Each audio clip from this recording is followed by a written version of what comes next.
Good morning. We look today at the first half of Psalm 119, verses 1 through 88. As I said the other day, Psalm 117 is the shortest psalm. Psalm 118, they say, is the kind of the center of the Bible, and 119 is the longest of the Psalms, 176 verses. And it's that long because the psalm in the Hebrew alphabet has 22 letters in it. Our alphabet in English has 26. But this psalm is written so that the first 8 verses would all begin with the first letter of the alphabet, the second, then the 9 through 16, successively through the alphabet. So it'd be like if we started with A and then B and C, and of course the words don't all start with A in our alphabet when we look at it, but so it's set up that way. So each group of 8 verses is kind of a segment, and so it was written with that intent. So the first 8 verses, actually first 2 groups, 1 through 8 to 9 through 16, are asking God to give them strength, help deliver them from trouble, whichever, promising to know the law and to keep the law. I have verse 11 is one that I have underlined, and it's a verse that is a good memory verse, a good verse to know. I will treasure your word in my heart so that I may not sin against you. When we know the law, then we know when we break the law. It's just, there's a lot of people that think that on a gravel road there is no speed limit. Well, the reality is the speed limit is 55 on a gravel road unless you're in a town, and then all roads in town are 25 unless otherwise posted. But if you don't know that law, you say, well, I can drive 80 miles an hour on the gravel because there's nothing, but it isn't. So I will treasure your word in my heart so that I may not sin against you. I want to know the law. I want to, and it's just like when you go to take your test to drive, or if you're going to take a test to become a pilot or whatever, you got to study and you got to know. It's just like going to school. I mean, we had to study and learn and know, the mathematical equations, the different, word structuring. And I look at word structuring in so many things today, and there are so many words that are used not the way they should be. It's like, the amount of people coming, it's the number of people. I mean, it's, and you're using fewer and less. There are so many different little rules that the majority of people don't know. Or if they do know them, they ignore them. But so I will treasure your word in my heart. I want to know what it is, God, that you want us to do. I want to know your 10 commandments. I want to know what your guidelines are, what your rules are, so that I can follow them to the very best of my ability. And then verse 16 ends with, I will not forget your word. It's, I will delight in your statutes, your law, so that I may not forget your word. And that's, these first verses, I mean, if you look at them, it's, like verse 1, he who walks in the law, happy are those who keep his decree. You walk in his ways, you command your precepts, your statutes, your commandments, your ordinances, your statutes, by your word. And so all of these verses, to begin with, are reflecting on God's word, on God's law, and it's a plea, it's a request for God to help us know them, to treasure them, and to keep them, and to remember them. I will not forget your word. And so often we do. We forget, like I said, we forget or we ignore, choose to look the other way. The third group, 17 through 24, are again more of a plea for protection from people who would do harm. My soul is consumed with longing for your ordinances. Again here, ordinances, talking about God's law. You rebuke the insolent who wander away from your commandments. Take away their scorns in their, so again, but it's talking about what God would have us do, but also requesting that God would, verse 23, even though princes sit plotting against me, your servant will meditate your statutes. I want to follow your laws even when the others aren't, even when others are plotting against me. I want to know what it is. Your decrees are my delight. Again, we delight in the word of the Lord. And it goes back to that, I will treasure your word in my heart so that I may not sin against you.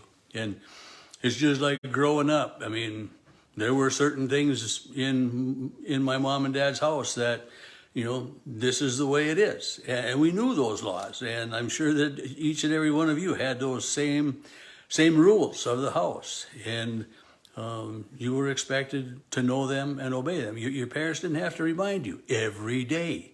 You're supposed to get up, you're supposed to get dressed, make your bed. How many people forget about making a bed? Well, it's one of those things. It's a good, make the bed in the morning and you got something accomplished. You got one thing done today.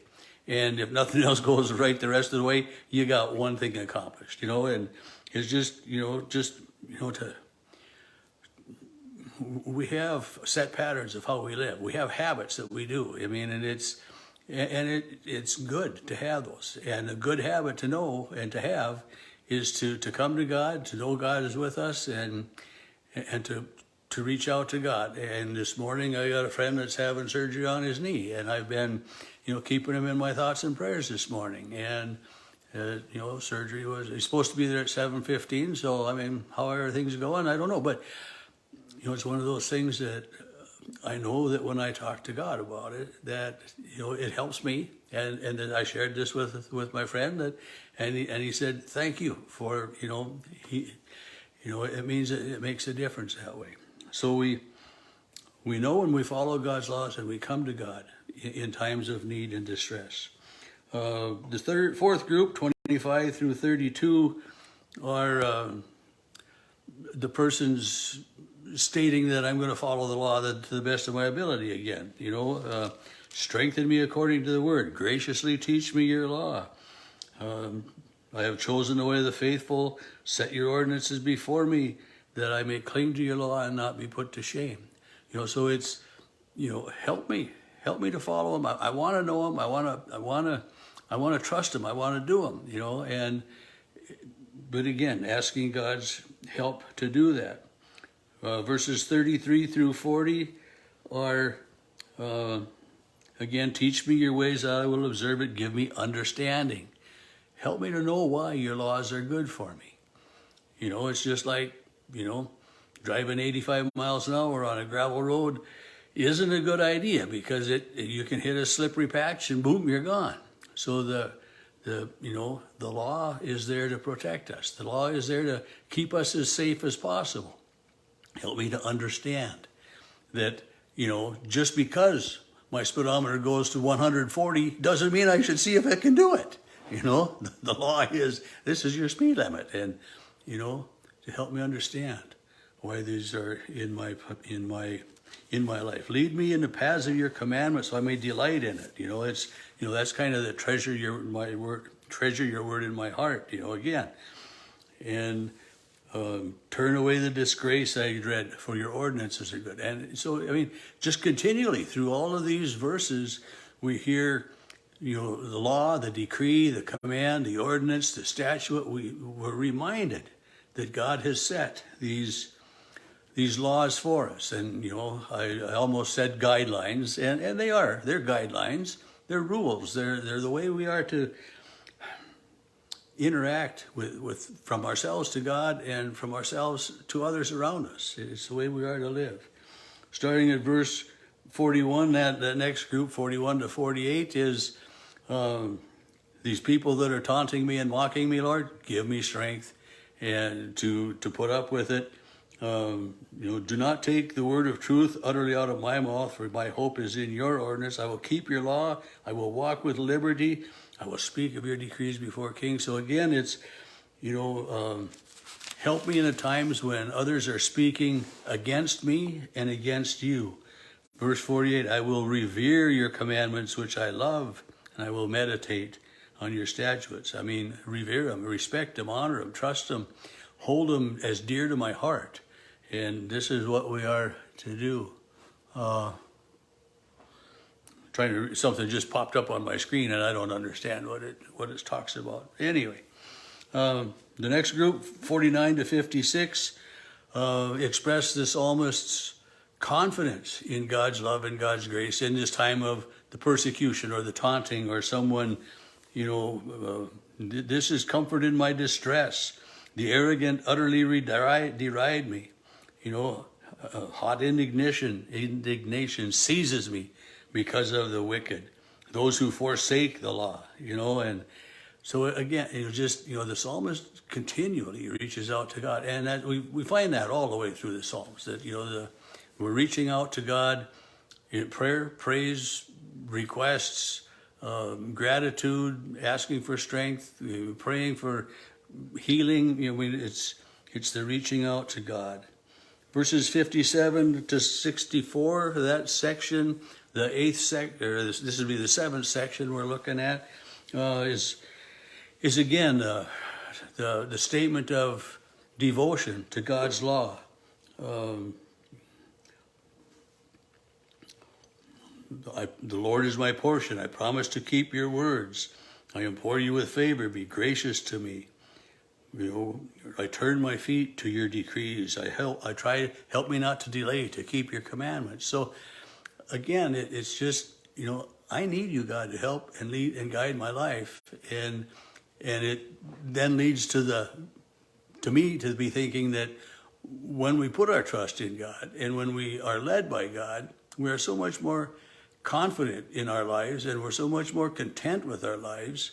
If we continue to always focus on a negative or our need or our desire rather than what we have. I mean, I've got a pretty decent workshop. There are a few things that I really would like to have, and every once in a while I buy another one of those things. But when somebody asked me the other day, what kind of stuff you got in your wood shop? And I started, and I'm thinking, well, it really doesn't sound like an awful lot, but I got quite a bit, and so help me to be happy with what I've got rather than focus on the fact that I don't have this and I don't have that I could do so much more,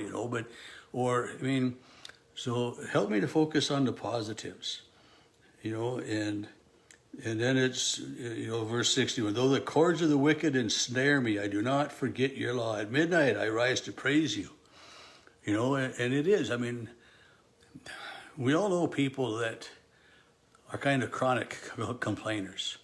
And when you hang out with them for a while, what happens to you? You start mimicking them, you start complaining too, you start commiserating with them, and you start sharing, that's, listen to what happened to me. We try to outdo each other with whatever it might be. And so don't let these evil people, and I shouldn't say they're not all evil, but don't let these people that are looking on the downside change my attitude. Help me to have this joy in my heart. I will treasure your word in my heart so that I may not sin against you. I love that verse. And it just goes on that way. The next section, 65 to 72, is understanding the value of not getting everything we desire. Immediately, at least, anyway. Understanding that, the pain of waiting, the pain of suffering, and I'm not talking about suffering because of illness, or, in some ways it does that way, but, to know and to understand that, if we get everything just handed to us on a silver platter, we don't have any respect for things. It's, we've all read stories or heard stories about the poor little rich kid that gets a bright red Maserati or whatever, some kind of fancy car for graduation, and is mad because, he wanted a blue one, or, it's the wrong color, or whatever. So they intentionally go ruin it so that their mommy and daddy will buy a new one. So it's that reminder to, it's not always good for us to get everything right away. We don't like it necessarily, but it's a reminder that, that God is there. Verse 69, the arrogant smear me with their lies, but with my whole heart I keep your precepts. Even though other people speak bad of me, even though everything's not going my way, I can be faithful. I can be faithful. 73 through 80 is an acknowledgement of the rightness of God's ways, and also in there a reaching out, a prayer for help and guidance. And then the last verses we look at today, well, it's a long time already. 81 to 88 is again a plea for deliverance from enemies. So I didn't realize, quite a few minutes overtime of my 10 at 10, but may you always know and trust that God blesses you, and treasure God's word.